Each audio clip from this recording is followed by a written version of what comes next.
Сәлем, қайырлы күн достар. Бүгін мен шұжық қосылған нан жасайтын боламын. Оны көп жерлерде байқағаным шұжық қосылған деп жазып жатады, бірақ ол шұжық деп айтылған дұрыс деп ойлаймын. Себебі қойдың құйрық майын шыжғырып, одан алынатын өнімді шұжық деп атайды. Міне сол өнімді қосып нан жасайтын боламыз.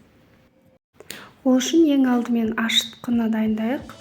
Жылы суға шамалы қант салып, дрожь салып, бетін жауып шамалы уақытқа қоямыз. Міндетті түрде суыңыз жылы болсын, қатты ыстық болса, дрожьіңіз, яғни ашытқыңыз көтерілмей қалады. Содан соң жылы сүтке су қосып, сосын тұз қосамыз. Содан соң ұнды електен өткізіп саламыз.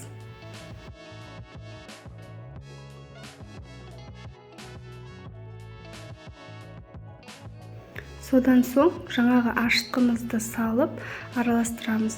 Егер бұлай жасамай бірден ашытқыны салып жасасаңыз да болады, бірақ дәл осылай жасасаңыздар кейбір ашытқылар көтерілмей қалады ғой, соның алдын алуға болады.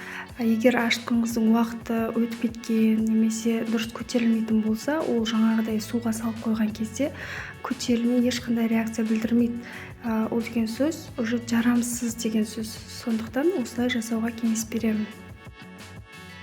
Шамалы сұйық май қосып, нанның қамырын жасап аламыз. Міне осылай жұмсақ болып шығады. 1 сағаттың ішінде жылы жерде жақсы көтеріледі. Ал енді салмасын жасаймыз. Ол үшін пияз бен картопты осылай дайындап турап алдым. Содан соң міне осы шұжықты қосып, тұзын, бұрышын дәміне қарай жақсылап салып, жақсылап араластырып аламыз.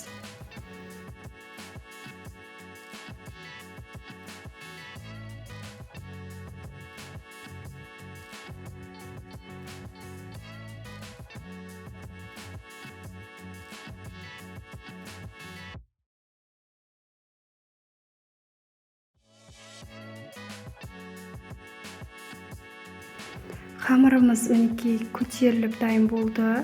Видеода көрсетілгендей салмасын осылай салып шығасыздар.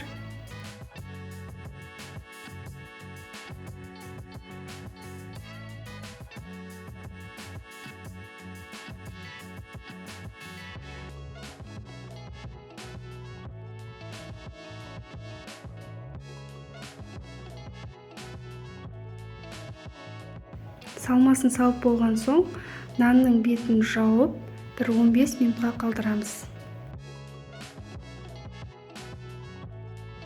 Содан соң нанның формасын жасап, 180 градуста духовкада пісіреміз. Ал нанның формасын жасаған кезде қолыңызды шамалы сулап алсаңыздар, нанмен жұмыс жасау оңайлау болады.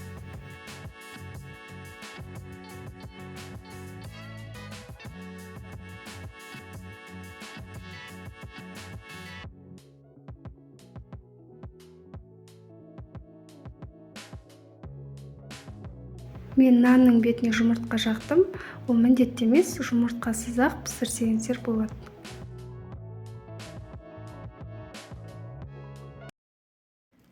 Достар, бұл нан бұрыннан жасалып келе жатқан нанның түрі.